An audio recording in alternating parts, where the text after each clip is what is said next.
Hey, what's up everyone that watched this video here for Thursday, May 19th. As most of you know, I'm only trading the mornings and there wasn't much to talk about from this morning. I'm not even updating the highlight page from the chat room. I could pour through trades that happened when I'm gone, but we got family in town, so I'm doing minimal and I'll be the first to admit that this week. I am trying to catch a couple trades each morning, but after that I've been gone, as I've been saying. So it looks like things were pretty hairy today. It's kind of funny because we have family in town, and I was in the other room and I heard the klaxon, also known as the dive sound, and it came in my office, and I see that Wayne sounded it whenever the SPY hits, or not the SPY, I'm sorry, when the Dow gets down 1,000. Wayne or I usually sound the dive sound, which is quite the ominous, obnoxious sound. But anyway, I thought it was funny because I heard it from the other room, and I said, "Oh man, the market's not doing good today." And you can see it, ugly day. I talked about this, that the SPY is ugly, and we had a 3 or 4 day bounce right up into what we would call the sell zone, right between the falling 20 and the 8-day moving average. So it got up there, and then today gapped down and just kind of fell apart. So, another day or two like this, and I'm going to have a nice little watch list of potential bounce plays. But I don't have much to watch for tomorrow. I got a couple that I do kind of like. So anyway, let's talk about that real quick. AGRI.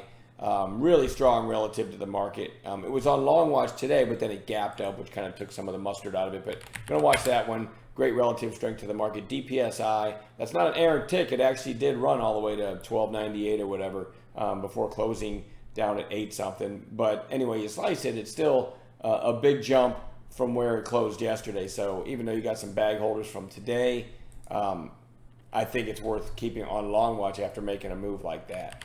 NUTX, kind of a former high flyer, then did a nice secondary pop, came down, found support, and really great relative strength to the market today. So I want to watch that one.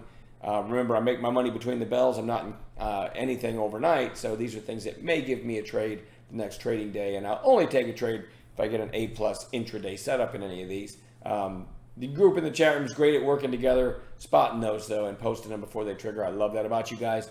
MX, nice gap up and great relative strength to the market, and maybe relevant tomorrow that it topped out right around 20 bucks.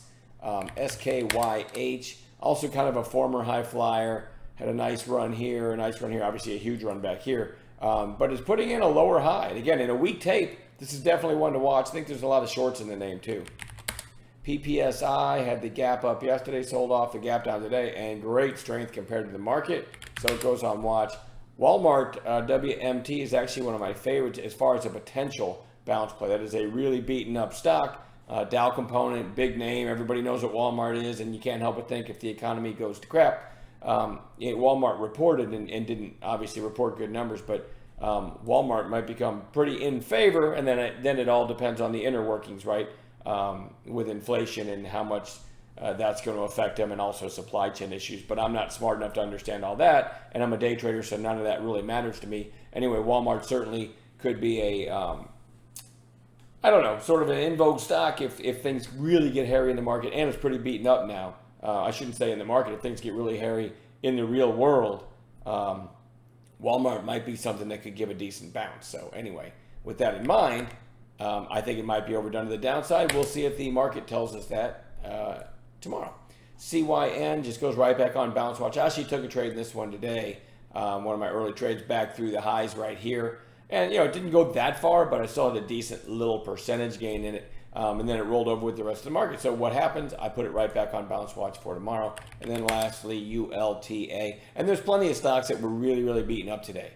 I just chose a few, right?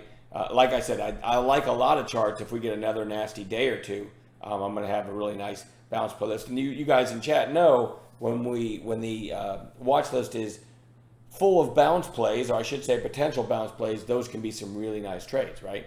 Because we've got a few different ways we play them. So anyway, I'm going to keep it short and sweet. ULTA also kind of a big day down into support, so that one goes on bounce watch as well. And we'll add gappers if there are any in the pre-market tomorrow. And I'm done battling. I'll see you guys in the chat room.